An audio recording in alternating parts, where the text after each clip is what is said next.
She was 72, barefoot, the grass cold, wet, clinging to her skin, a breath held between prayer and punishment. The axe fell, missed, fell again and again. 10 strikes before silence. Margaret Pole, daughter of kings, mother of exiles, died like prey.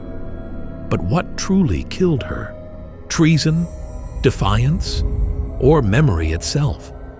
To understand, we must go back to the moment her name became dangerous. Margaret Pole's name has largely faded from public memory. No grand tomb, no statues in marble halls. And yet, her story lingers, quietly, stubbornly, like breath held too long. It is not just a tale of brutality, it is a mirror, a reflection of how systems devour their own. She was not loud, not rebellious in the way legends prefer. She obeyed, she prayed, she endured. And still she was struck down, not for her defiance, but for the blood in her veins and the loyalty in her bones. Her life became inconvenient. Her silence, suspicious. Her legacy, dangerous. In the shifting tides of Tudor England, Margaret didn't drown. She was pulled under, slowly, by currents she could not fight. And that's what makes her story so vital. She was no hero in shining armor. She was a woman of conscience, trapped in a world that punished nuance. Her execution was meant to erase her. But memory has sharp edges. The very act of her erasure carved her into history. Margaret Pole did not scream for power. She knelt for grace. And somehow, centuries later, her quiet resistance still echoes. A question, a wound, a warning. Warwick Castle. Winter. Cold clings to the stone like judgment. The fire has burned low, but no one dares feed it. 5-year-old Margaret stands in the corridor, nightgown grazing the floor, fingers curled tight into the hem. She watches in stillness as men in black livery pass by, carrying away her father's clothes, his books, the sword that once hung above the hearth. The men do not look at her. No one does. Her nursemaid stands stiff beside her, shoulders taut, face drawn into a silence sharper than any blade. From somewhere deeper in the castle, muffled through thick walls, Margaret hears her mother crying. Low, guttural, the sound of something not just broken but emptied. Her father, George, Duke of Clarence, is gone, taken to the Tower, charged with treason, executed, they say, not by sword or axe, but drowned in a vat of sweet wine. Margaret doesn't know what treason is, but she knows that everyone now walks differently, that servants who once curtsied now turn their faces away, that doors are shut before she reaches them, that the halls echo with absence. She doesn't ask questions. Questions are dangerous now. She learns instead to vanish in plain sight, to keep her eyes lowered, to nod without agreeing.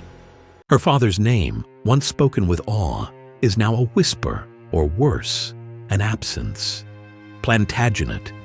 It no longer brings honor, it brings suspicion. Under the new reign, under Tudor eyes, her blood is not noble. It is inconvenient. The chapel is quieter now. The priest no longer offers blessings by name. Her nursemaid tells her not to mention the Tower, not to speak of her father, not to ask when he's coming back. Margaret obeys. She always obeys. In this world, she understands, survival is not for the brave, not for the outspoken. It is for those who shrink, who bend, who disappear. Her first grief is not for her father's death. It is for the slow erosion of identity, the unraveling of self. In Tudor England, a child could lose her name before she lost her life. And so Margaret, child of a fallen house, wraps herself in silence, not as comfort, as armor. Years later, Margaret is restored, Countess of Salisbury, caretaker of the young Princess Mary. It feels like grace, redemption. She teaches the child Latin, reverence, restraint. But storms swirl again. Henry VIII casts aside Queen Catherine. Margaret stands firm. She won't denounce the Pope, won't bend to Anne Boleyn. And her son, Reginald, writes fire from Rome. The message is clear: loyalty is treason when the throne turns. Years pass, regimes shift, names fall in and out of favor like tides, but Margaret endures, quietly, carefully, and then astonishingly, she is restored. Henry VIII, still young, still gilded by early triumphs, returns to her the title of Countess of Salisbury.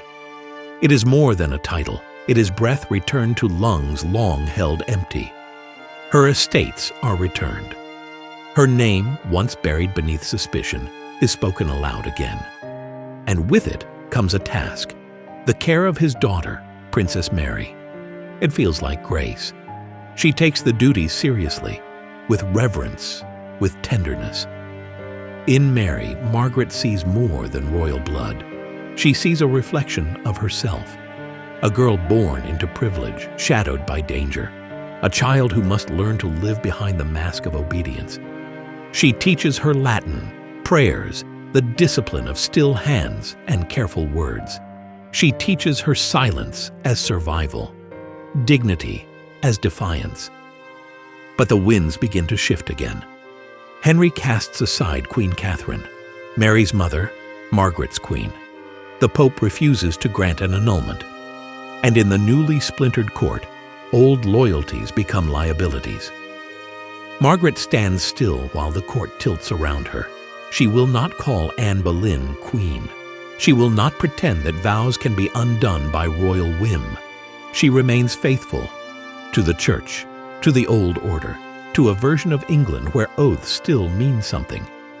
And far away in Rome, her son Reginald sharpens that faith into fire. He writes against the king, boldly, brilliantly, dangerously. He denounces Henry's break with Rome in letters that circulate through Europe, letters that burn bridges with every sentence. Margaret pleads with him, quietly, privately, to stop. Not because she disagrees, but because she understands the cost. She knows the smell of betrayal as it rises, slow and smoky, before the flames arrive.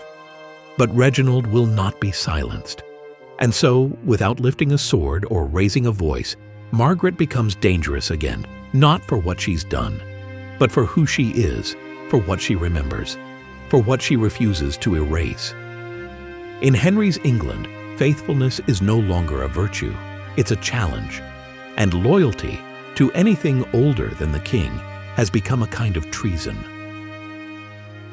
May 27th, 1541. No crowd was summoned. No priest stood waiting. The Tower of London did not prepare for justice. It prepared for silence. The morning hung heavy with fog. Mist curled like smoke through the yard, clinging to stone, to breath, to memory. A scaffold stood alone, its rough boards slick beneath a graying sky.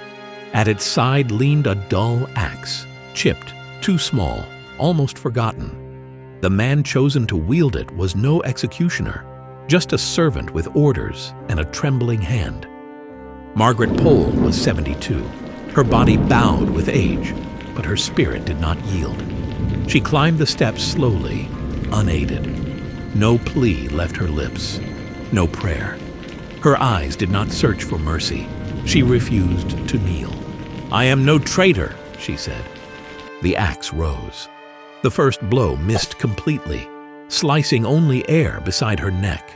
The force swung the executioner off balance. Margaret did not flinch. The second strike hit her shoulder, tearing skin. She cried out, one sharp, involuntary sound. Blood bloomed and trailed down her white gown like ink spilled on snow. The third struck bone. Her knees bent just for a moment, but she caught herself. Her breathing turned ragged.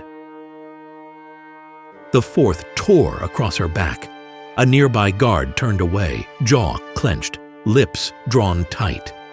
The air thickened, not with outrage, but with dread. The fifth drove into her side. Her body twisted. She stumbled forward, palms striking the soaked wood. No one moved. The sixth landed across her shoulder blades. Her breath came short, her jaw locked against collapse. The seventh struck her scalp. Her silver hair darkened, matted by rain and blood. She made no sound, just grit her teeth. The eighth broke her forearm as she tried to rise. The guards looked to the stone. One covered his mouth. The ninth blow slipped, grazing her, ripping cloth more than skin. The executioner muttered, adjusting his grip. The 10th ended it. The axe dropped low and heavy. There was no triumph, no words, only a sudden, smothering stillness. Margaret Pole had not been tried. No sentence handed down. Her name alone made her dangerous. Not for what she had done, but for what she embodied. A remnant of a vanquished line. A memory made flesh. A bloodline the Tudors could not claim, only erase. Yet even that failed. What echoed that morning was not only her scream, but the silence after, the resistance, the endurance, the final act of a woman who would not kneel. 10 blows were meant to shatter her, but none could sever what they feared most: her memory, her spine, her presence as unspoken accusation. She did not die for rebellion. She died because her life remembered what Henry wanted the world to forget. And so, we remember her, not as victim, but as a final, standing truth. Margaret Pole left no army behind, no etched proclamations, no final words carved into stone. Her rebellion was quieter, harder to erase. It was memory, a memory the crown could not silence. She left behind a question more enduring than any legacy. What happens when remembrance itself becomes a threat? When a name, a bloodline, a life lived with dignity becomes too dangerous to leave untouched? Centuries passed. The charges faded. The politics decayed. But her story endured, spoken in whispers, written between the lines of history books that tried not to look too closely. Not as a traitor, as a witness. A woman whose silence was not submission, but clarity. Whose death did not shout, but stood, still and unbending, before a power desperate to rewrite her. She died not for what she did, but for what she would not become. And that, in the end, is why she remains. Not as a footnote, not as a mistake, but as a mirror. A reflection of the cost of dignity, of the risk in remembering, and of what happens when even the obedient ones refuse to disappear. In a world where names are erased and loyalty punished, Margaret Pole reminds us dignity is not loud. It does not always win, but it endures in silence, in memory, in the refusal to kneel. Because what was true in Tudor court still echoes today. Those who won't conform are often cast out, not for what they've done, but for what they remind us of. So tell me, when silence threatens power, is it still cowardice? Or is it the bravest form of resistance? What do you believe Margaret Pole truly died for? And who, in our time, stands quietly at the edge of the scaffold?